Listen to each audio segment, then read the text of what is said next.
Halo, perkenalkan saya Ihsan Maulana, mahasiswa akuntansi Fakultas Ekonomi dan Bisnis Universitas Dian Nusantara. Kali ini saya akan menjelaskan tentang pasar modal sebagai instrumen distribusi faktor produksi dalam ekonomi mikro dalam penyelesaian tugas mata kuliah teori ekonomi. Nah, sebelum kita membahas tentang pasar modal, kita membahas tentang ekonomi mikro. Jadi, apa sih ekonomi mikro itu? Nah, jadi ekonomi mikro adalah cabang ekonomi yang menelaah bagaimana individu, rumah tangga, dan perusahaan membuat keputusan terkait penggunaan sumber daya yang terbatas. Nah, menurut Mankyu tahun 2021, ekonomi mikro berfokus pada bagaimana perilaku para pelaku ekonomi tersebut berpengaruh terhadap mekanisme pasar, khususnya dalam menentukan harga dan kuantitas barang serta jasa.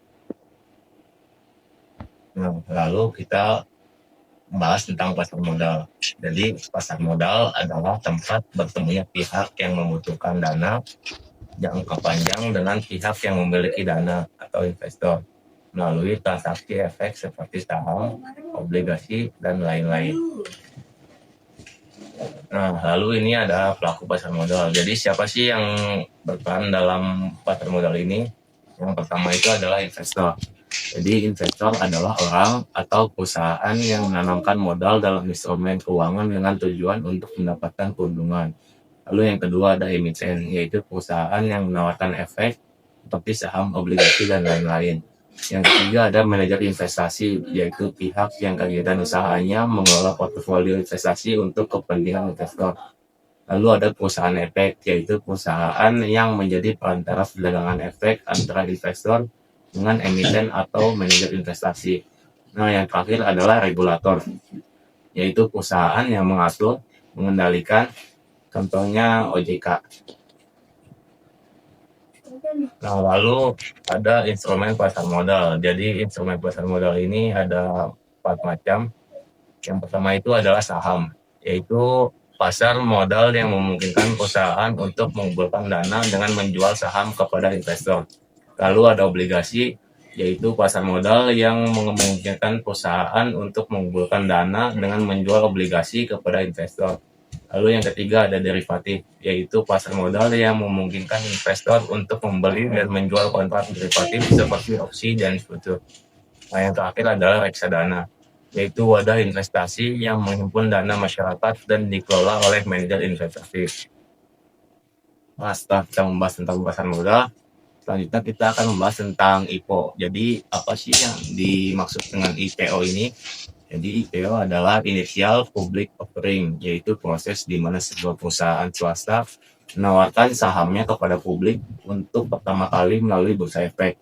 Nah, dengan IPO ini, perusahaan tersebut berubah status menjadi perusahaan publik, sehingga sahamnya dapat dipegang oleh investor retail serta institusi. Di Indonesia, proses IPO diatur oleh OJK dan Bursa Efek Indonesia, mengacu pada regulasi seperti POJK dan melibatkan tahapan seperti penyusunan pernyataan pendaftaran, penjamin emisi, proses penjatahan saham, dan akhirnya pencatatan di bursa.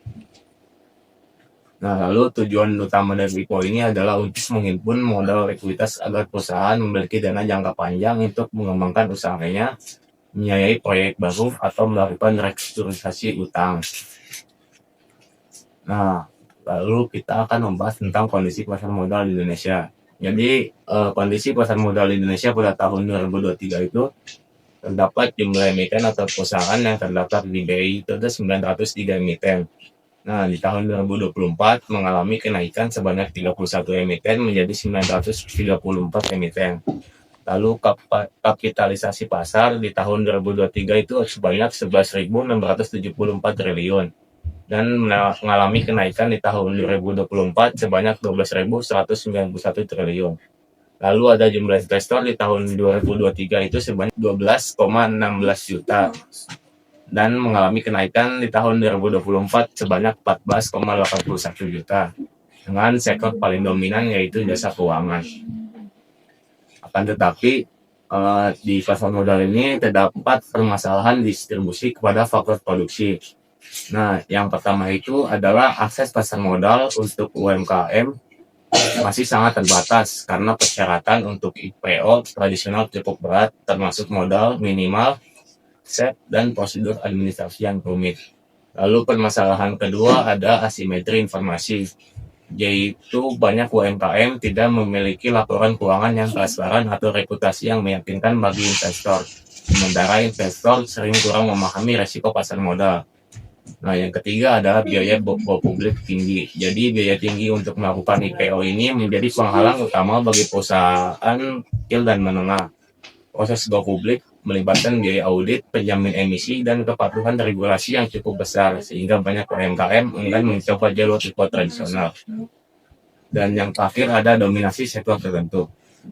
Mayoritas modal pasar modal masih terserap oleh sektor strategis seperti keuangan, infrastruktur, dan energi. Hal ini menyebabkan distribusi modal kurang merata ke sektor UMKM atau usaha lokal yang lebih kecil. Nah, jadi saran saya tentang OJK ini dan pasar modal, OJK seharusnya bisa menerapkan fungsi dari IPO ini agar banyak perusahaan-perusahaan kecil yang mendaftarkan perusahaannya menjadi go publik dari privat, agar perusahaan-perusahaan yang kecil ini menjadi lebih berkembang, terutama dalam modal, tenaga kerja, dan teknologi. Sekian dari saya. Terima kasih.